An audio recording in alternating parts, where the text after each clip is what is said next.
Creating social media ads for your business can be a real challenge. If you're doing it on your own, coming up with ideas, making sure that it looks professional, editing it well, and just making sure that the ads themselves aren't cringe is not as easy as it sounds. And using an agency to help you can cost tens of thousands of dollars for just one video. And what kind of small business has that type of money to throw around? Not me. So we here at Kapwing decided that we wanted to try creating ads in-house, and in one quarter we had the goal of creating 100 social media ads. And I was the one in charge of it. So today I'm going to share with you guys how we made 100 different ads for social media for our business Kapwing, and talk a little bit about our findings with running these ads. So let's get into it. So firstly, you should know a little bit about our product that we were trying to promote. Our product is called Kapwing. Kapwing is an online video editor that uses AI to speed up tedious editing tasks and make the editing process super quick. We have made tons of organic content for Kapwing on our YouTube channel and have gained hundreds of thousands of subscribers and many millions of views. But we were finally ready to experiment with paid media, and here's why. YouTube's organic traffic can be great, but it's not necessarily scalable. An organic video on YouTube has to perform well in order to bring over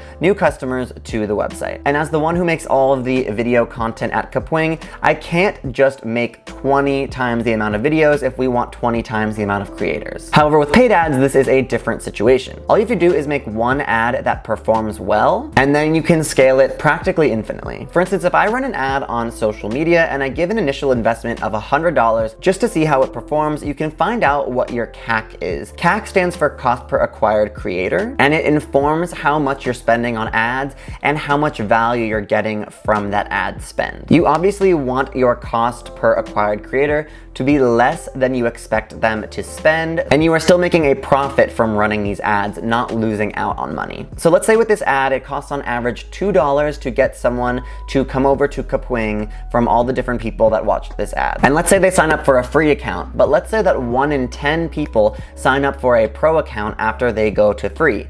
Then you can see that our cost per acquired creator for our pro account is $20. Then if you know what your average lifetime value is for a customer, or how much they often spend on your products once they start paying, then you can see whether or not the CAC is worth it. So let's say that someone spends $100 on Kapwing once they sign up on average, because we have a subscription model and they tend to pay for many months. But our average cost for an acquired pro creator is around $20, we estimate. Then this is a good ad, and you can increase the spend because you can anticipate that while you're putting more money into the advertising spend, you're going to get more return than you put into it. So as long as the cost of acquiring a creator or acquiring a transaction is less than the average transaction amount, you're in pretty good shape. So that's the basics on how ads are successful, but how do you actually make a successful ad? Well, in our case, we just decided that we should make a ton of them because we didn't exactly know what was going to stick right off the bat. We really were in an experimental phase with paid media, and we wanted to just kind of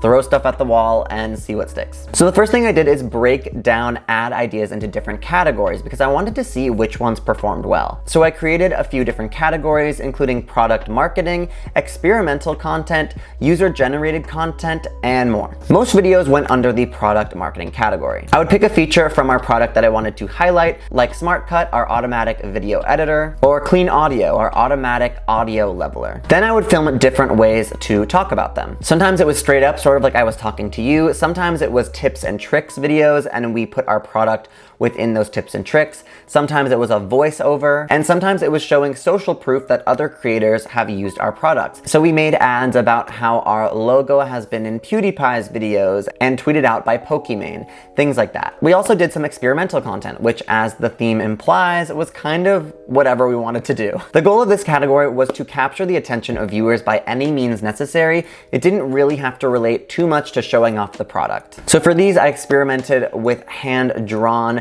images that were purposefully looking kind of shabby, as well as ads where I attempt to hypnotize the viewer into trying our product. Ultimately, the goal of this was to try and be pretty cheeky and subvert the idea that an advertisement has to be annoying to watch, boring, and ultimately just get people to laugh through being a little bit kooky.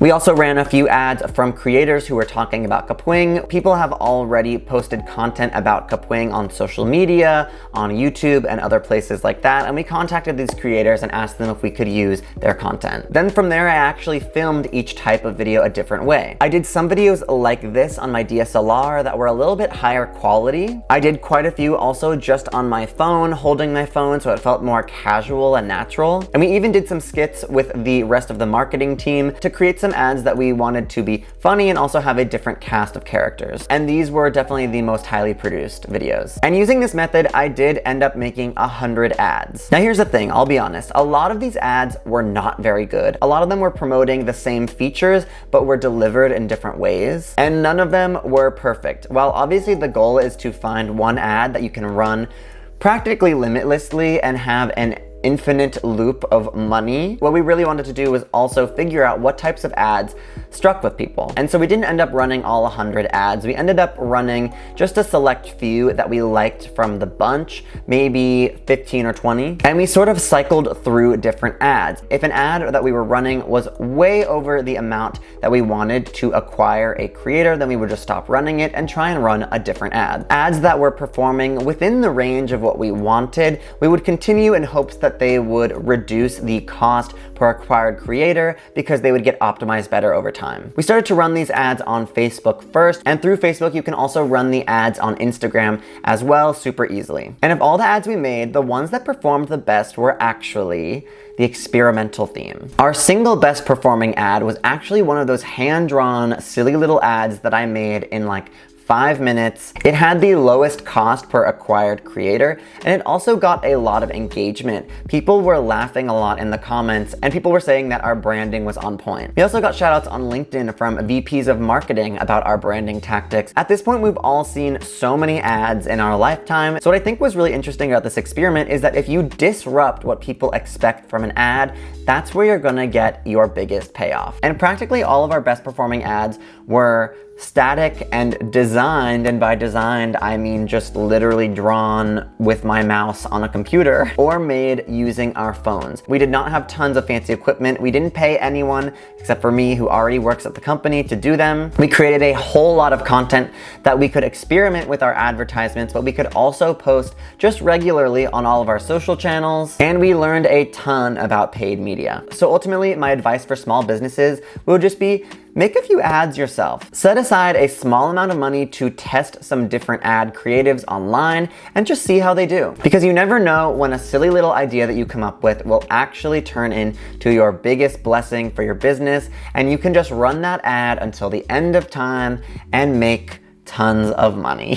And if you don't, you've learned a lot along the way about content and whether or not paid media is an important channel for you and your business or not. I think some people think that high quality, high production value, expensive videos are everything, but it's not true. You have an amazingly powerful camera in your pocket at all times. You can now use online AI tools to edit videos in record speed, like Kapwing, which you can try by clicking the first link in the description below. Shameless self-promo.